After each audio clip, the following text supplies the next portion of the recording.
신앙 고백하심으로 우리 수요 예배 하나님께 올려드리겠습니다. 전능하사 천지를 만드신 하나님 아버지를 내가 믿사오며 그 외아들 우리 주 예수 그리스도를 믿사오니 이는 성령으로 잉태하사 동정녀 마리아에게 나시고 본디오 빌라도에게 고난을 받으사 십자가에 못 박혀 죽으시고 장사한 지 사흘 만에 죽은 자 가운데서 다시 살아나시며 하늘에 오르사 전능하신 하나님 우편에 앉아 계시다가 저리로서 산자와 죽은 자를 심판하러 오시리라. 성령을 믿사오며 거룩한 공예와 성도가 서로 교통하는 것과 죄를 사하여 주시는 것과 몸이 다시 사는 것과 영원히 사는 것을 믿사옵나이다. 아멘. 우리 함께 찬송가 270장 우리 함께 찬양하시겠습니다. 변찮는 주님의 사랑과 거룩한 보혈의 공로를 우리 다 찬양을 합시다. 주님을 만나볼 때까지 예수님 우리를 깨끗게 하시는 주시니 그의 피 우리를 눈보다 더 희게 하셨네. 우리를 깨끗게 한 피는 무궁한 생명의 물일세. 생명의 구원을 받은 자 하나님 찬양을 합시다. 예수님 우리를 깨끗게 하시는 주시니 그의 피 우리를 눈보다 더 희게 하셨네. 주님의 거룩한 보혈을 날마다 입으로 간증해 담대히 싸우며 나가세. 천국에 들어갈 때까지 예수님 우리를 깨끗게 하시는 주시니 그의 피 우리를 눈보다 더 희게 하셨네. 십자가 단단히 붙잡고 날마다 이기며 나가세. 머리에 면류관 쓰고서 주 앞에 찬양할 때까지 예수님 우리를 깨끗게 하시는 주시니 그의 피 우리를 눈보다 더 희게 하셨네. 기도하겠습니다. 좋으신 하나님, 3일 예배를 기억하고 우리의 걸음을 예배 자리로 인도하심에 감사를 드립니다. 지난 한 주간 동안에 우리의 연약함을 용서하여 주시고 또 이 시간 주님 앞에 예배 드릴 때 우리의 상한 심령을 아시오니 돌아가는 성도들의 마음속에 예수 그리스도 안에서의 기쁨과 감사와 평안이 있게 하시고 남은 이 한 주도 십자가의 증인으로 살아가는 우리 성도들 될 수 있도록 성령의 충만함 부어 주옵소서. 예수님의 이름으로 기도드리옵나이다. 아멘. 우리 성경 봉독하시겠습니다. 오늘 보실 하나님의 말씀은 아모스 9장 1절에서 15절입니다. 우리 말씀이 기니까요. 1절에서 4절까지만 우리 함께 교독하도록 하겠습니다. 내가 보니 주께서 제단 곁에 서서 이르시되 기둥모리를 쳐서 문지방이 움직이게 하며 그것으로 부서져서 물의 머리에 떨어지게 하라. 내가 그 남은 자를 칼로 죽이리니 그 중에서 한 사람도 도망하지 못하며 그 중에서 한 사람도 피하지 못하리라. 그들이 파고 스올로 들어갈지라도 내 손이 거기에서 붙잡아 낼 것이요 하늘로 올라갈지라도 내가 거기에서 붙잡아 내릴 것이며 갈멜산 꼭대기에 숨을지라도 내가 거기에서 찾아낼 것이요 내 눈을 피하여 바다 밑에 숨을지라도 내가 거기에서 뱀을 명령하여 물게 할 것이요 그 원수 앞에 사로잡혀 갈지라도 내가 거기에서 칼을 명령하여 죽이게 할 것이라. 내가 그들에게 주목하여 화를 내리고 복을 내리지 아니하리라 하시니라. 아멘. 오늘 본문은 아모스 9장 1절에서 15절입니다. 다윗의 무너진 장막이라는 제목으로 우리 오늘 본문의 말씀 우리 함께 살펴보겠습니다. 먼저 지난주에는 이 땅에서 가장 무서운 재앙이 무엇인지를 우리가 함께 살펴보았습니다. 이 땅에서 가장 무서운 재앙은 뭐냐면 여기 8장 11절에 기록되어 있는 것처럼 여호와의 말씀을 듣지 못하는 기갈입니다. 여호와의 말씀은 생명이거든요. 여기 로마서 10장 17절의 말씀처럼 믿음은 들음에서 나고 들음은 그리스도의 말씀을 듣는 겁니다. 자, 그런데 어디에서도 예수님의 말씀을 들을 수가 없습니다. 예수님의 말씀 들을 수가 없으면 믿음도 없죠. 믿음이 없으면 구원이 없습니다. 여러분, 이보다 더 끔찍한 재앙이 어디에 있겠습니까? 오늘 우리가 살아가고 있는 지금 이 시대를 보십시오. 지금 우리는 정말 말씀이 쏟아지는 시대를 살아가고 있습니다. 이게 얼마나 놀라운 복인지 모릅니다. 손가락 하나만 까딱해도 말씀이 쏟아집니다. 물론 어떤 분들은 말씀은 많은데 들을 말씀이 없다 이렇게 말씀 주장하시는 분들도 계시지만 그렇지 않습니다. 예수 그리스도의 참된 복음은 지금도 전 세계 곳곳에서 외쳐지고 있습니다. 정말 손가락 하나 까딱하면 우리는 그 복음의 말씀을 들을 수가 있습니다. 무엇보다 과거 사도 바울 시대와 비교하면 오늘날이 얼마나 복되고 복된가. 사도 바울 시대에 뭐가 있었습니까? 인터넷이 있었습니까? 전화가 있었습니까? 자동차가 있었습니까? 그 시대는 복음 증거하려면 그냥 그야말로 사람들이 복음을 들고 가야만 했습니다. 그렇기 때문에 복음이 증거되어지는 지역도 한계가 있고 또 복음이 전파되는 속도에도 한계가 있습니다. 그러나 그럼에도 사도 바울의 고백이 뭐냐면 여기 고린도후서 6장 2절에 보라 지금은 은혜 받을 만한 때요 보라 지금은 구원의 날이로다. 왜요? 왜 이런 고백을 하나요? 지금 복음이 증거되고 있거든요. 복음이 증거되고 있다면 그야말로 은혜의 날이고 구원의 날이 되는 겁니다. 그렇다면 오늘 이 시대는 그 사도 바울의 시대에 비해서 얼마나 복되고 복된 시대입니까? 저와 여러분은 그야말로 은혜의 때를 살아가고 있는 중입니다. 자, 그러나 우리가 기억할 것은 이 은혜의 때가 영원한 것이 아닙니다. 이제 곧 예수님의 말씀을 들을 수가 없는 마지막 날이 옵니다. 그날이 성도들에게는 구원의 날이 되겠지만 이 세상 사람들에게는 심판의 날이 됩니다. 세상 사람들은 지금 아무것도 모르니까 그저 지금도 자신의 욕구와 자신의 만족과 자신의 쾌락을 위해 살아가고 있습니다. 그러나 우리는 알죠. 지금은 은혜 때입니다. 그러나 이제 곧 마지막 날이 옵니다. 그러니 그 마지막 날이 오기 전 지금 이 은혜 때에 저 한 영혼을 구원하기 위해서 또 세상 속에서 지금 아무것도 모르고 달려나가는 내 사랑하는 이들을 위해서 우리는 부지런히 힘을 다해 복음 증거를 해야 되겠죠. 저와 여러분의 사명입니다.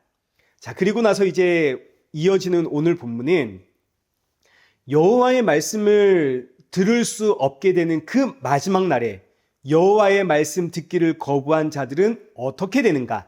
자, 우리 1절부터 한번 보겠습니다. 내가 보니 주께서 제단 곁에 서서 이르시되 기둥머리를 쳐서 문지방이 움직이게 하며 그곳으로 무너져서 무리의 머리에 떨어지게 해라. 내가 그 남은 자를 칼로 죽이리니 그 중에서 한 사람도 도망하지 못하며 그 중에서 한 사람도 피하지 못하리라. 자, 지금 이 말씀을 보시면 놀랍게도 하나님의 심판이 선포되고 있는데 이 심판이 어디서 선포되냐면 제단에서부터 선포가 됩니다. 자, 지금 하나님의 이 심판은 그날에 여호와의 말씀을 듣지 못한 이들에게 임하게 되는데 그렇다면 저 세상에서부터 하나님의 그 심판이 시작이 되어야 될 거 아닙니까? 그래서 지금 오늘 본문의 말씀을 보시면 놀랍게도 하나님의 심판이 제단에서부터 시작이 됩니다. 제단은 어린 양이 피 흘려 죽음으로 죄사함이 선포되어지는 장소이고 하나님의 말씀이 선포되어지는 장소입니다. 그런데 이 제단에서부터 심판이 지금 선포되어지고 있고 심판이 임하고 있다. 이 이야기는 이 예배처에 하나님의 말씀이 있다 없다. 하나님의 말씀이 없다는 이야기죠. 여러분 이게 지금 얼마나 무서운 이야기인지 모릅니다. 나는 지금 열심히 예배를 드리고 있습니다. 나는 열심히 찬양을 하고 있고 나는 열심히 기도하고 있고 나는 열심을 내서 충성하고 있고 봉사하고 있고 헌신하고 있는데 그런데 알고 보니 내가 지금 예배를 드리고는 있는데 이 예배 안에 여호와의 말씀은 없더라. 세상에 이거와 같은 시간 낭비와 돈 낭비와 이거와 같은 내 인생의 낭비가 어디에 있겠습니까? 심지어 그 끝은 지옥 심판입니다. 일단 여기서 여호와의 말씀은 예수님을 뜻하거든요. 이 구약의 모든 성경이 예수님을 증거하고 있지 않습니까? 여기서 나오는 제단은 어린 양이 피 흘림으로 죄 사함을 선포받고 구원을 받는 장소가 됩니다.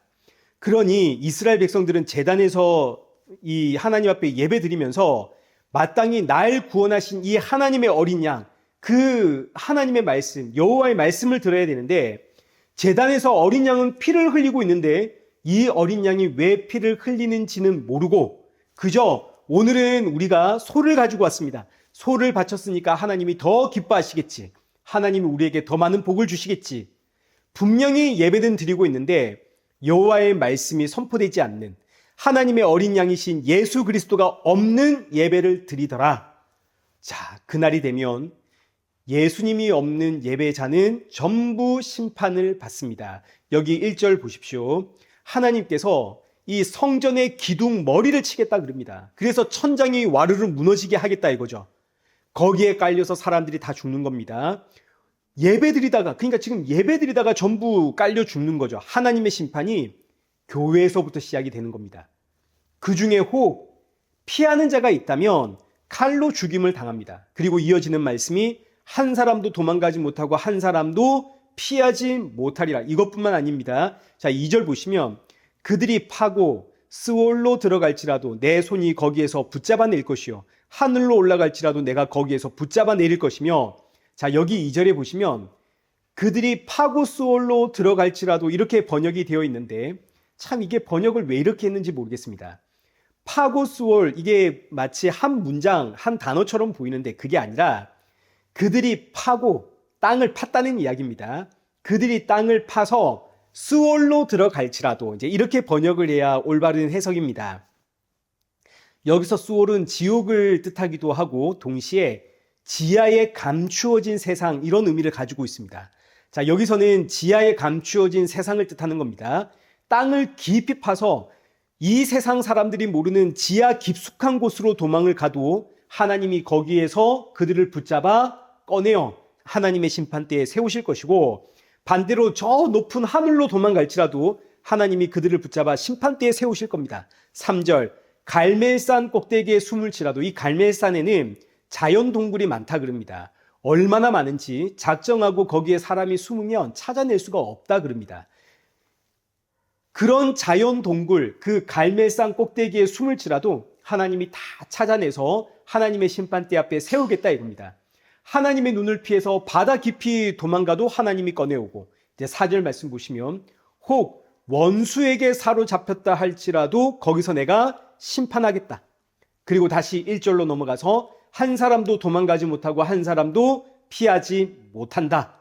자, 그날이 되면 그날 하나님의 심판의 날이죠. 그날이 되면 그 누구도 하나님의 심판을 피할 방법이 없습니다. 왜냐하면 이어지는 5절과 6절은 하나님의 전능하심에 대한 내용입니다. 하나님은 전능하시고 천지를 창조하신 하나님이시기 때문에 단 한 사람도 하나님의 심판 앞에서 피할 자가 없습니다. 여호와의 말씀을 듣지 못한 사람들 그리고 여호와의 말씀을 거부한 사람들은 전부 심판을 받습니다. 그런데 이 무시무시한 심판이 앞서 보았듯이 어디서부터 시작한다고요? 예배처, 교회에서부터 시작이 된다고요. 열심히 예배는 드렸는데 예수님 없는 예배를 드린 교회, 그 교회에서부터 하나님의 심판이 시작이 됩니다. 자, 그러면 한번 생각해 보십시오. 나는 우리 교회가 가장 안전하리라 믿었습니다. 그런데 우리 교회에서부터 하나님의 심판이 시작이 되고 있습니다.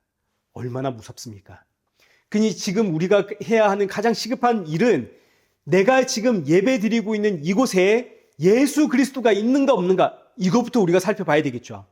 혹 내가 봤더니 예수님 없는 예배를 드리고 있더라. 그럼 이제 어떻게 해야겠습니까? 그러면 도망가야 되는 겁니까?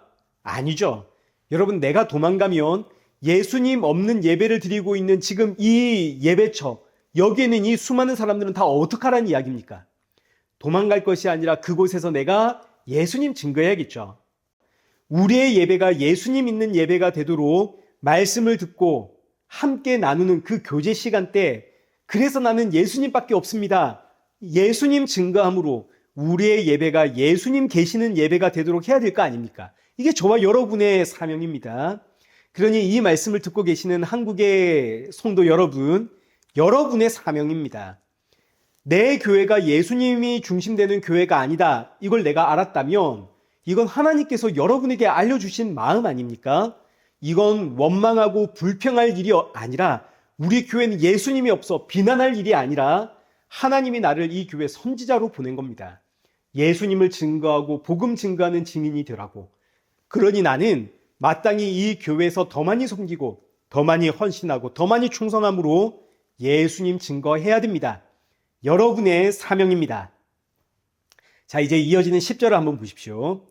내 백성 중에서 말하기를 화가 우리에게 미치지 아니하며 이르지 아니하리라 하는 모든 죄인은 칼에 죽으리라.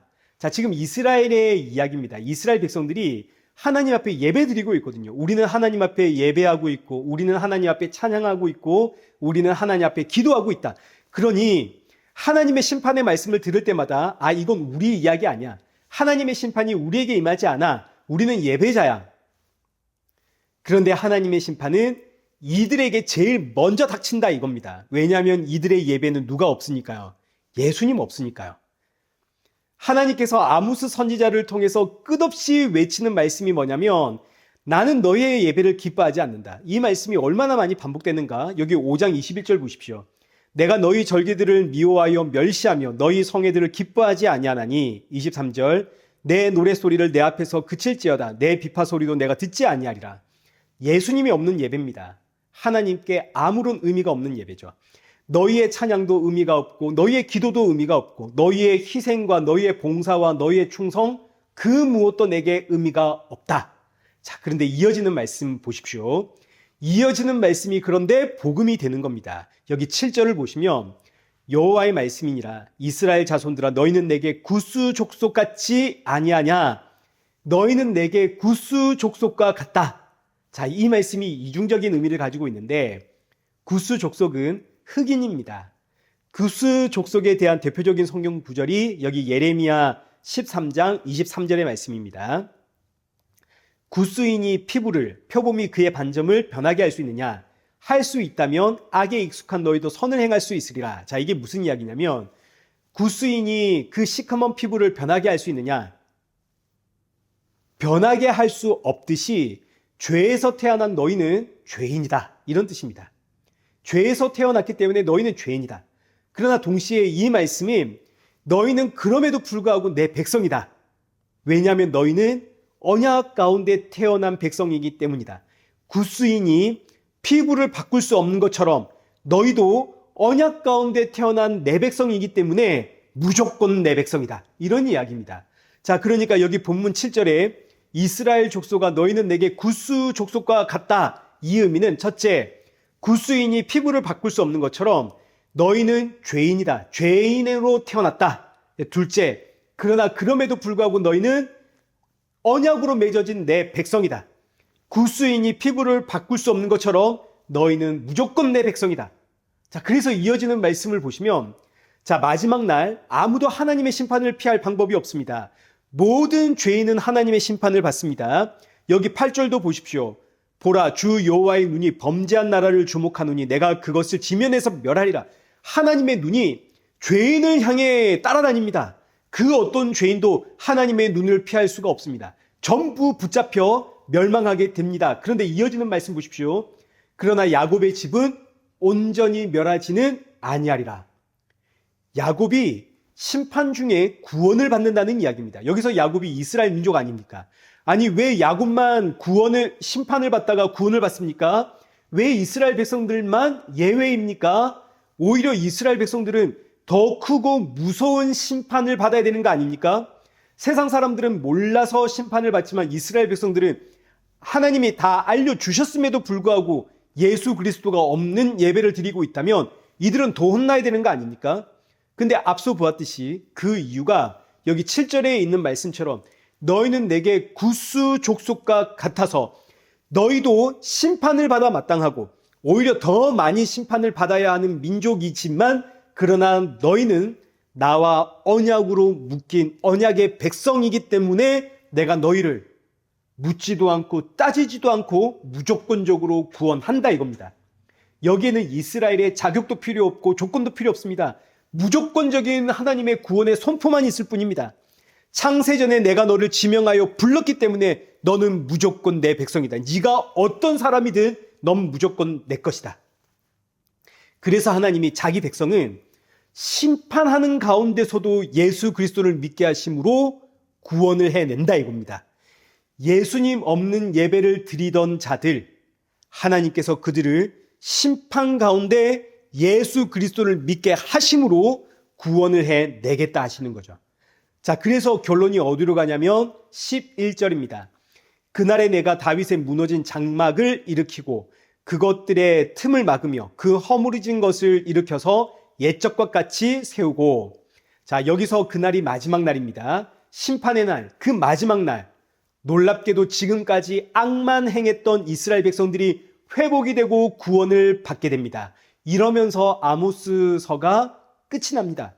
그러니 결국 아모스서의 핵심은 뭡니까? 무조건적인 하나님의 은혜죠. 아모스서를 보시면 끊임없이 이스라엘의 죄와 악이 지적이 됩니다. 얼마나 악한지 이스라엘 백성들이, 이방인들 중에도 없는 그 악이 이스라엘 가운데 있습니다. 너무너무 악합니다. 근데 결론은 어떻게 끝이 나냐면 이스라엘 백성들 너희는 이렇게 악하지만 그러나 너희는 구원을 받는다. 이게 결론입니다. 그러니 이 아모스서는 구원은 사람의 행위에 있는 것이 아니라 무조건적인 하나님의 은혜에 있다는 것을 강조하는 성경이 되는 겁니다.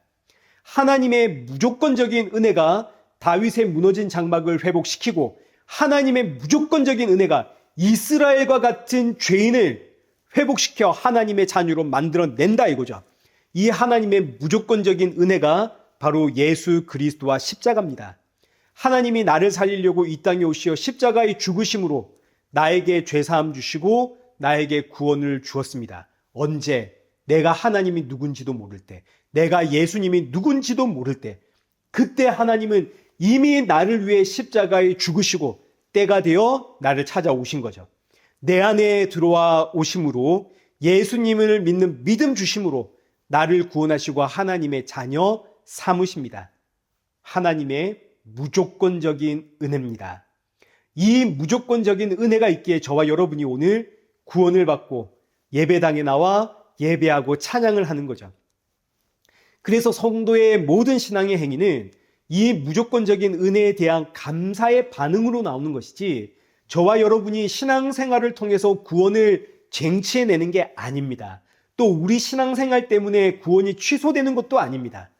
그래서 성도의 모든 신앙의 원리와 삶의 원리는 감사입니다. 억지로 하는 게 아니라 감사로 하는 거죠. 주신 은혜에 감사로 하는. 자, 그러니 오늘 이 아모스서를 마치면서 또 하나 우리가 깨닫게 되는 것은 우리는 누군가를 정죄할 수가 없다입니다. 왜냐하면 첫째, 내가 죄인이죠. 내가 무조건적인 은혜로 구원받은, 죄사함을 받은 죄인이기 때문에 내가 누군가를 정죄할 수가 없습니다. 둘째, 저 사람이 내 눈에 아무리 악하다 해도 그 사람 역시 하나님의 무조건적인 은혜의 대상입니다. 하나님의 은혜는 그의 모든 죄를 덮습니다. 하나님의 은혜가 나의 모든 죄를 덮었듯이. 그러니 저 사람은 정죄와 비난과 판단의 대상이 아니라 복음 증거의 대상입니다. 그러니 사랑하는 성도 여러분, 남은 이 한 주 우리 만나는 모든 사람들 복음 증거의 대상이라는 거 꼭 기억하시고 저 세상 사람들처럼 뒤에서 흠잡고 비난하고 욕하고 여러분 그러지 마십시오. 저들의 영혼을 위해서 기도하며 복음 증거하고 그리고 내게 주신 그 무조건적인 하나님의 은혜에 감사하며 이 남은 이 한 주를 살아가는 그런 저와 여러분 되시기를 축원합니다. 우리 함께 기도하겠습니다. 살아계신 하나님 아버지, 우리는 너무 연약합니다. 너무나 쉽게 세상 유혹에 넘어가고 너무 쉽게 사람들을 판단하고 정죄하는 인생입니다. 그러나 오늘 말씀을 통해서 하나님의 무조건적인 은혜가 이스라엘을 구원했듯이 나를 구원했다는 이 사실을 다시 한번 깨닫게 하시니 감사합니다. 이 놀라운 은혜에 감사로 신앙생활을 하며 삶을 살아가며 그리고 만나는 모든 사람들에게 저들 역시 하나님의 은혜의 대상이라는 거 기억하면서 내게 맡기신 복음 증거의 사명을 잘 감당할 수 있도록 성령의 충만함 부어주셔서 남은 이 한 주 더 많이 감사하고 더 많이 찬양하고 더 많이 예수님 닮아가는 성도가 되게 하여 주옵소서. 예수님의 이름으로 기도드리옵나이다. 아멘. 이제는 우리 주 예수 그리스도의 은혜와 성부 하나님의 크신 사랑과 성령 하나님의 위로교통 충만하심이 주의 은혜와 사랑에 감사하며 맡기신 사명에 충성하며 주님 만날 그날을 사모하며 살아가는 우리 일회교회와 성도들과 온 세계 교회 머리머리 위에 이제로부터 영원토록 함께 있을지어다. 아멘.